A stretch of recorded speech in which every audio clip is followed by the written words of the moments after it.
House begins Wednesday at 4 on MSNBC.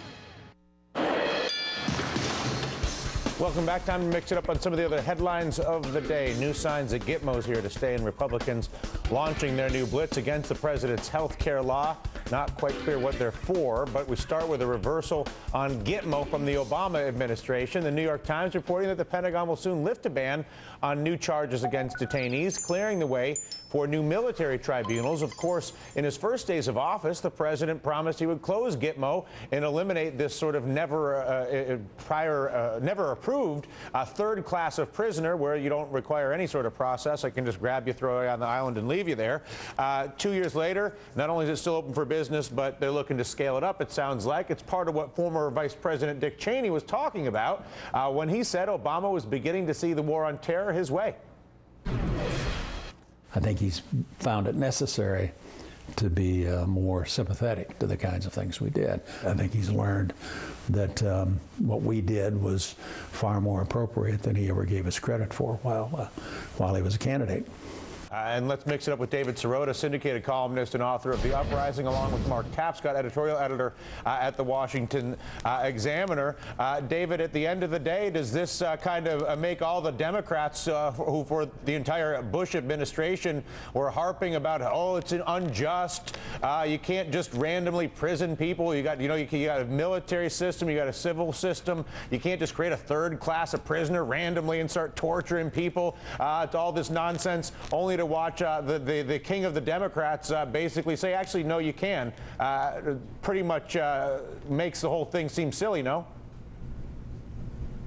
Well, the Obama administration is obviously undermining that case, and I think this is the danger, right? Is that every time the Obama administration, and specifically President Obama, violates his own campaign rhetoric against the Bush administration, he creates bipartisan credibility for the radical policies of the Bush administration. So I think you're right. The danger here is that the chief Democrat of the country is, again, adding the Democratic Party's name to a policy that is a quite radical policy and putting bipartisan credibility onto it, effectively taking it off the table as a point of policy debate. Yeah, Mark Tapscott, you got to kind of chuckle at the Democrats who claimed all this criticism of the Republican policies. In fact, ran a presidential candidate on criticism of Republican defense policies and security policies, only to watch them flip to the Cheney-Bush terror architecture as soon as they got the job. Well, actually, Dylan, I'm not surprised to see this, and here's why. I have a column in the Washington Examiner today about how President Obama's executive order on regulatory reform really is a Washington wink-wink. They say they're going to do one thing, but they're really going to do the exact opposite of it. And it's interesting that folks on the left now, with Gitmo and the other aspects of national security policy here, are beginning to experience the Washington wink-wink from Obama on that spectrum of issues. You opened your show today by noting that our system seems to oppose progressive change. I think I would simply say our system opposes change, period. I don't necessarily disagree with that, Mark. As you know, would you consider this basically that? In other words, that whatever the incumbent, whatever is the status quo, whether it's a Gitmo, the giant banking system, the current trade structure with China, I'll list things, some of that I like, some that I don't, but whatever they are, you just can't change much of anything without, I don't know what? We are the aircraft carrier enterprise, and turning the enterprise takes a long time. Yeah. You agree with that, David? I absolutely agree with that. I think that's exactly right. And again, I go back on this set of policies.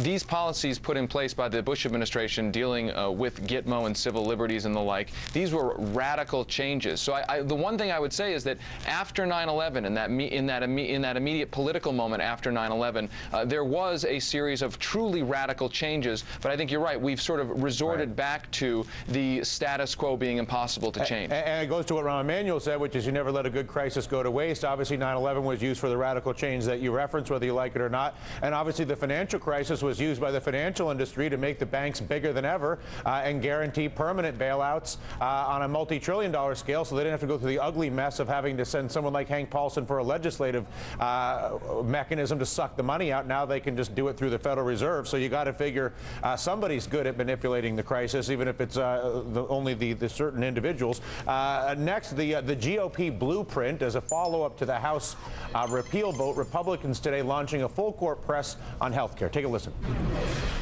If you believe, as I do, that the health care law will ruin the best health care delivery system in the world, and if you believe, as I do, that it will also bankrupt the federal government, you can understand why doing everything that we can do to make sure it's never implemented, that's our goal.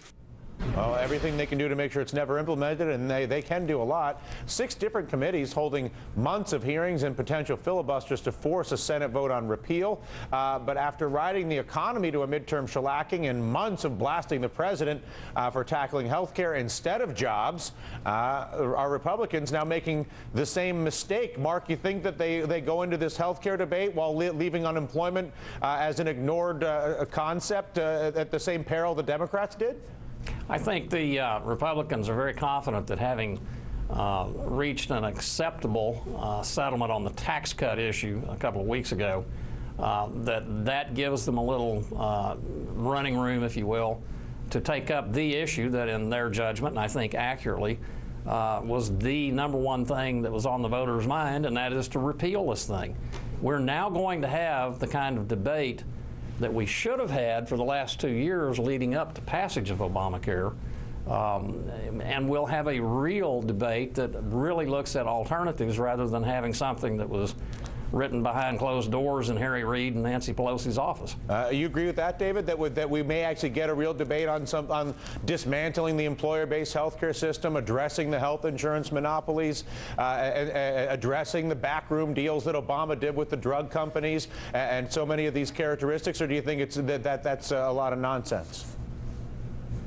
Well, look, I certainly wish that we were going to be having that debate, but I don't think we're going to. And part of the reason is because the terms of debate have been so skewed.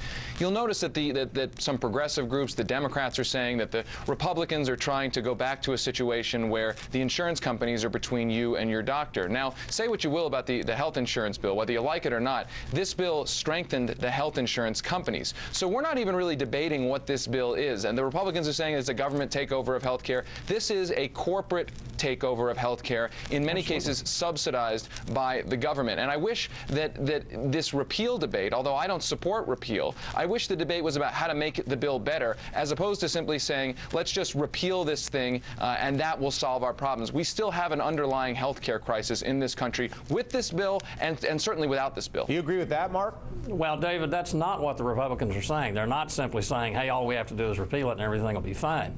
What they are saying is we have to repeal this and then replace it with something like, for example, empowering everybody who needs to get insurance to buy it through some kind of a voucher, for example, as one approach. And that would break exactly this corporate government partnership, if you will, that controls the healthcare industry. A voucher would subsidize the private health insurance industry. A voucher to subsidize the private health insurance industry is not a way to get the private health insurance industry out of this. No, it's giving people government taxpayer money to subsidize further the private health insurance industry. The debate that we're not having, that Americans poll after poll show want us to have, is getting the health insurance companies out from between the people and their doctors. And we're going to wrap this on time, but do you guys actually think we're going to have a legitimate health care debate this year, or are we just going to see more nonsense? Mark, yes or no? Real debate or not? I definitely think we definitely will have a real debate. What do you think, David? Absolutely not. The terms of debate are totally dishonest at this point, unfortunately. All right, listen, pleasure to see both of you. Just ahead here, is America a kabuki democracy? We will talk to Eric Alterman.